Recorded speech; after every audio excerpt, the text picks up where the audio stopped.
Olá, gente, bom dia, tudo bem com vocês? Eu espero que hoje nós possamos ter um dia abençoado, com muita paz e a proteção do nosso Deus. E nessa manhã vamos aprender um pouco mais sobre o nosso Deus, um pouco mais sobre Jesus, que com certeza vai nos moldar e vai abrir a nossa visão melhor para a vontade de Deus e de modo a nós praticarmos, aquilo que é bom, perfeito e justo diante do nosso Deus. Na aula de hoje, nós vamos conhecer o ensinamento de 3 parábolas que Jesus contou. O nosso livro, na página 25 e 26, dividiu essas 3 parábolas em 2 lições, a de número 10 e a de número 11. Na de número 10, na página 25, a gente vai ver a ovelha perdida e a moeda perdida. Na página seguinte, a gente vai ver a parábola do pai amoroso. Essas 3 parábolas, Jesus contou de uma só vez no Evangelho de Lucas, capítulo 15. Como eu sempre digo para vocês, onde Jesus estava, sempre havia uma aglomeração de pessoas, Haviam pessoas que realmente o amavam, haviam pessoas que realmente defendiam e criam que Jesus era, sim, o Filho de Deus. Havia pessoas que queriam cura, haviam pessoas que queriam ver os milagres acontecerem, haviam pessoas de todos os tipos andando atrás de Jesus. E, geralmente, sempre aparece um grupo, fariseus, mestres da lei, que estavam ali presentes, só que essas pessoas não amavam Jesus. Eles buscavam algo que incriminasse Jesus, por meio de algum ensinamento, por meio de alguma palavra, alguma atitude. Eles queriam encontrar uma falha em Jesus para acusar, prender, matar, enfim. E eles sempre estavam presentes. Naquela época haviam 2 grandes grupos religiosos, político-religiosos, que eram os fariseus e os saduceus. Os fariseus, eles eram mais do povo, eles estavam mais assim no meio do povo. Então, sempre que tinha ali uma aglomeração, a gente sempre vai ver ali que haviam fariseus ali por perto, observando. E nesse caso não foi diferente. Havia um grupo grande de pessoas e ali havia alguns fariseus e mestres da lei. Obviamente eles não estavam querendo aprender sobre Jesus ou estavam ali reconhecendo Jesus como o Cristo, o Messias, Filho de Deus. De modo algum. Eles estavam ali buscando algo que pudesse incriminar Jesus. E eles comentam o fato de que Jesus comiam com pecadores, que Jesus comia com pecadores, que Jesus se encontrava com pessoas de má fama. E quem eram essas pessoas de má fama? Era toda sorte de pessoas que precisavam de Jesus, iam ao encontro dele buscar algo da parte do Senhor. E dentre essas pessoas, por exemplo, haviam os publicanos, os cobradores de impostos, que eram, sim, bem mal vistos naquela sociedade, porque eram um povo judeu, era ali um povo que sofria, estavam debaixo do Império Romano, estavam sofrendo com isso, eles tinham que pagar altos impostos para Roma. E quem eram esses publicanos, esses cobradores de impostos? Eram pessoas do próprio povo que cobravam impostos do próprio povo e mandava para Roma. É óbvio que eles também se beneficiavam com isso, óbvio que eles tinham uma boa vida, é óbvio que eles ganhavam uma boa parte em tudo isso. E os impostos eram exacerbados, eram muito exagerados. Então eles tinham, sim, uma boa parte de dinheiro no meio disso tudo, então eles se beneficiavam. E obviamente as pessoas detestavam os publicanos, os cobradores de impostos. E Jesus comia com essas pessoas. E no meio daquela reclamação, Jesus lança essas 3 parábolas para fazer a gente entender a razão pela qual ele se sentava com essas pessoas, que ele se encontrava, que ele ajudava e que ele abraçava a essas pessoas. A primeira parábola é a parábola da ovelha perdida, e a ovelha perdida e a moeda perdida. Aí a gente pensa assim, vamos montar um quebra-cabeça. Você dedica tempo, esforço, se organiza e consegue montar grande parte. E a última peça, cadê a última peça? Perdi a última peça. Onde está a última peça? E seu quebra-cabeça fica incompleto. Você investe tempo, energia, esforço, pensou tanto para encaixar todas as peças, mas não foi completo. Por quê? faltou uma peça. Olha a frustração, olha a agonia. É óbvio que a gente vai primeiro procurar onde está essa peça para tentar completar, não é verdade? E esse sentimento de perca, de que faltou um, é que faz a gente lembrar um pouco sobre isso que Jesus ensinou. Jesus disse: se você tem 100 ovelhas, eu vou contar aqui, gente, assim, de uma maneira mais rápida para ficar mais fácil da gente entender. Você tem 100 ovelhas, o pastor tem 100 ovelhas. Lembra que na última aula a gente falou sobre isso, de Jesus se denominando como o bom pastor? E eu expliquei para vocês o que fazia um pastor, a razão do cajado que ele levava. Então tá, agora ele já lança essa parábola sobre a ovelha perdida. Quem dentre vós tem 100 ovelhas e uma desaparece? Você deixa as 99 guardadas e vai atrás da ovelha que se perdeu. E quando encontra, é uma alegria. Coloca no ombro, volta para casa festejando porque você encontrou a sua ovelha perdida.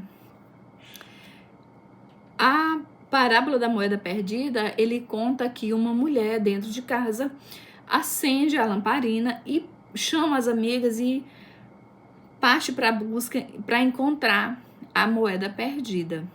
E aí, quando ela encontra essa moeda, ela festeja, ela grita, achei a moeda, e as mulheres festejam junto com ela, porque ela havia encontrado aquela moeda de prata. Uma moeda de prata, só para a gente lembrar, era o equivalente a um dia inteiro de trabalho naquela época. E ela encontra e festeja por conta da moeda que foi encontrada. Porque ela acende as lamparinas. Naquela época, as pequenas casas de Israel, elas não tinham janelas. Então, até durante o dia, era bem escuro. Por isso, Jesus fala de acender a moeda. Jesus, ele conversava de uma linguagem simples do dia a dia, que as pessoas estavam vivendo ali no dia a dia, para ficar mais fácil deles entenderem. Hoje a gente vive em uma época diferente, é um contexto diferente. Nós precisamos conhecer um pouquinho mais da história, do contexto, para a gente entender melhor. Mas naquela época, quando ele diz a mulher acende a lamparina e vai para outro, todo mundo já sabia. Porque as casas são escuras, realmente não dá para encontrar. Mesmo durante o dia, uma moeda ou algo pequeno desse tamanho precisa sim acender a lamparina. Mas ele enfatiza de que quando é encontrado tanto a ovelha quanto a moeda, há uma grande alegria. Há uma festa, há uma felicidade, porque foi encontrado aquilo que havia se perdido. E é basicamente sobre isso que Jesus está tentando nos ensinar nessa parábola. Jesus veio para encontrar aquele que estava perdido. Perdido onde? Eu estou aqui. Oi, como assim? Perdido no pecado, perdido nos seus desejos, perdido nas suas próprias vontades. E Jesus deseja juntar todos esses num curral. Lembra na aula passada que Jesus queria juntar todos num mesmo curral? Não queria deixar nenhum desgarrado. E é mais ou menos sobre isso que Jesus vem apresentando o ensinamento nessa parábola. Então, não justifica, Jesus come com pecadores, ele anda com todo tipo de pessoas. Sim, ele veio porque essas pessoas é quem de fato precisa. Jesus veio para salvar as pessoas que precisavam de salvação. E ele coloca assim de uma maneira bem clara, porque os próprios fariseus se achavam, lembra que eu acabei de falar? Eles se achavam mais do que todo mundo, se achavam melhor do que todo mundo, mais inteligente, mais próximo de Deus. Eles eram incríveis na cabeça deles. Então Jesus já joga assim para pegar também para eles. Infelizmente, eles nunca conseguiram entender os ensinamentos que Jesus veio deixar, né? Por conta do seu orgulho, enfim. E Jesus conta a próxima parábola sobre o filho pródigo. Rapidamente, vamos resumir. O filho pródigo, ele deixa o seu pai e vai pelo mundo com sua herança. E aí vale a pena a gente lembrar que naquela época o filho só recebia herança depois que o pai morresse. Não havia essa possibilidade de me dar a minha herança primeiro. E ele era o filho mais moço. Então, o filho mais moço, ele tinha menos direito ainda, porque a gente vivia naquela sociedade. O filho mais velho, ele tinha mais direito sobre a herança e sobre, enfim, o que o pai tinha deixado. O filho mais novo, ele já receberia menos, porque era a questão da primogenitude, sabe? Do direito do filho mais velho. Então tinha isso naquela época. E aí um filho mais novo vem, pega aloca a sua herança e vai embora e gasta todo o seu dinheiro de forma sem cuidado. Rapidamente ele gasta todo o dinheiro dele e ele se vê faminto, sem dinheiro, e aí ele vai trabalhar em uma fazenda cuidando de porcos. Isso aí também já é algo que nos ensina. Os judeus naquela época, eles não comiam, né, a carne de porco, eles não tinham esse lidar com o porco como a gente tem agora. Isso por conta de algumas instruções da lei lá atrás, não vamos entrar nesse mérito agora. Então, ele vai trabalhar com os porcos, o que já é um emprego péssimo, e principalmente para um judeu, que não, né, com o porco tem toda aquela situação. E a parábola conta de que ele se vê com tanta fome que ele come as bolotas dos porcos. O que é isso? Ele come a comida dos porcos junto com os porcos. Imagine só. Algo para um judeu chegar nesse ponto é bem complicado. E aí ele se lembra que na casa do pai dele, até os empregados têm muito mais direito, comem melhor, e ele decide voltar para a casa do pai, não como filho, porque ele se sente envergonhado de ter se afastado do pai, ter pego tudo aquilo que o pai deixou e ter gastado e ter estragado tudo que o pai deixou para ele. Mas ele decide voltar como um empregado, e ele põe o pé na estrada, chega na porta e o pai o recebe como filho, abraça ele, coloca anel no dedo, coloca uma capa, uma roupa. E quando o irmão mais novo chega, pai, eu sempre estive aqui do seu lado, sempre trabalhei com você, você nunca me deu um cabrito para eu festejar com os meus amigos. E aí o meu irmão gasta tudo que ele tinha na herança e quando volta você põe anel no dedo, faz festa. Por quê? O irmão ficou indignado com isso, né? E o pai responde: meu filho, o que eu tenho é seu e você sempre esteve comigo. Esse filho eu havia perdido, mas agora eu encontrei. Aí o que a gente entende dessa história? Que o pai dessa história é, na verdade, Deus, que sempre está pronto para nos acolher, para perdoar os nossos erros, para recomeçar de novo com a gente, mediante o nosso arrependimento. A gente vê que o filho se arrependeu, voltou em busca do perdão do pai e encontrou mais do que o perdão, encontrou de novo o mesmo pai que havia deixado. Então essa história de novo nos faz lembrar dessa necessidade que Deus tem de resgatar o ser humano do pecado, do erro e aproximar ele, né, de Deus. Então o ensinamento dessas 3 parábolas é exatamente esse: a necessidade que Deus tem do resgate humano, né, do ser humano se arrepender e se voltar para Deus. E a Bíblia diz que há festa no céu quando um pecador se arrepende, há festa no céu. E aí o que a gente tira disso para o nosso dia a dia? Nós, como seres humanos, a gente erra constantemente. Às vezes a gente erra sem querer, né? Quando a gente vê, já disse uma mentira, já fez algo que a gente sabe que não é bom aos olhos de Deus e de repente bate aquele arrependimento. E aí o nosso consolo é saber que Deus está sempre pronto para nos perdoar, contanto que exista o profundo arrependimento. Se nós nos arrependermos e pedirmos sempre o perdão de Deus, o Senhor Deus, ele é bom e justo para nos perdoar. Porque a gente vive no tempo da graça, né? Ele está aqui pronto para nos perdoar.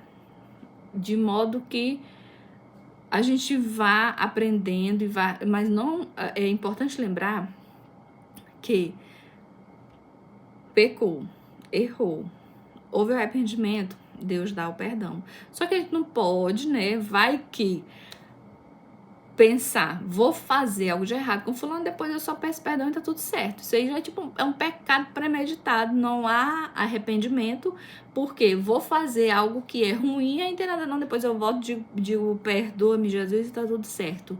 Se não houver o arrependimento sincero no coração, obviamente não vamos receber esse perdão. Vale todos os dias a gente fazer essa análise na nossa vida. O que foi que eu disse, o que foi que eu fiz, e tirar um momento para fazer essa reflexão e conversando com Deus, havendo essa necessidade, buscar o perdão de Deus, que Ele é bom, justo e fiel e Ele nos perdoa se sim houver arrependimento. Que Deus possa abençoar o nosso dia de hoje. Façam a atividade da página 26 e da página 28. Fiquem com Deus e até a próxima.